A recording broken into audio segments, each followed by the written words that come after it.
नमस्ते दोस्तों, मैं बिहार का रहने वाला हूँ, मुजफ्फरपुर ज़िले से। और हम लोग गुड़गांव में रहते हैं। एक मैं अपनी बात बताना चाहता हूँ जो मेरे साथ बीता हुआ है।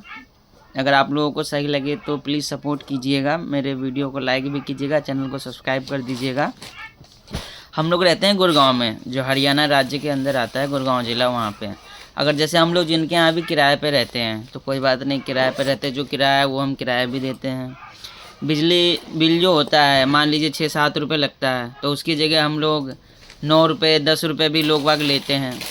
और मान लीजिए हम बाहर से आके, जैसे यूपी, बिहार, राजस्थान, कहीं से भी आके हम लोग यहाँ रहते हैं, हम उनको किराया तो दे रहे हैं उनके घर का। बिजली जो हम यूज़ करते हैं उसके ऊपर भी वो 1-2 रुपये एक्स्ट्रा लेते हैं, वो भी हम दे रहे हैं।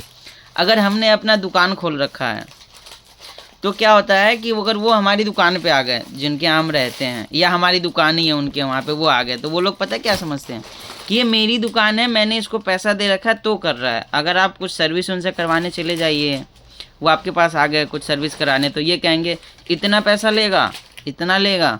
अपने टाइम पे नहीं कहते कि मैं 10 रुपये यूनिट ले रहा हूँ, 9 रुपये ले रहा हूँ, तब तो ये कहते हैं जी यही रेट चल रहा है सब जगह, कहीं भी चला जा।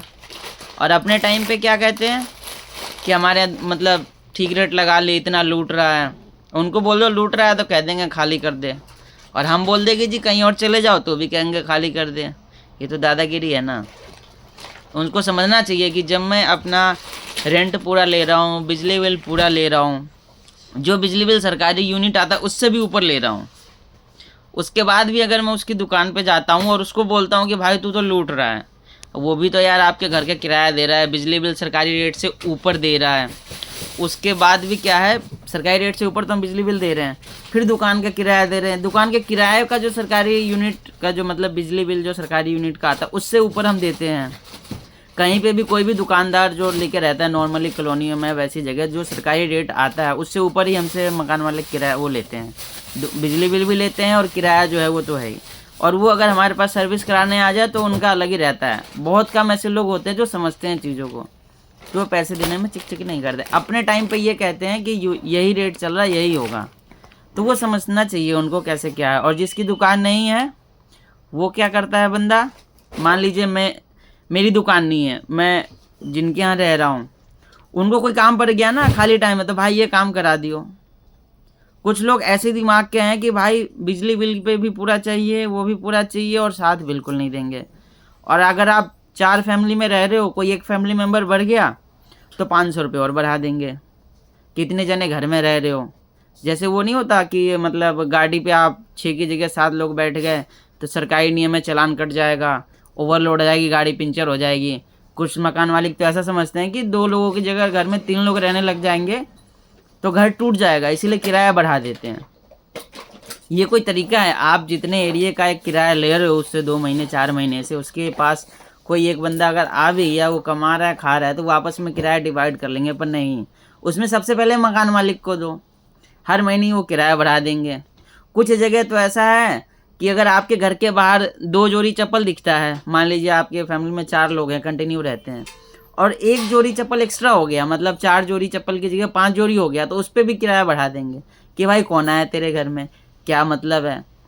ऐसे मकान मालिक साहब जो भी आप लोग हैं, अगर मेरी वीडियो को देख रहे हैं तो मैं आपसे ऐसा नहीं कह रहा हूँ, पर आप इस चीज़ को समझिए कि जो बंदे बाहर से आके आपके यहाँ रह रहे हैं, आप तो को सिर्फ तो किराया मिल रहा है तो आपका चल रहा है, उनसे उनको सोचो जिनको किराया देना पड़ रहा है, वो कैसे करके किराया लाते होंगे।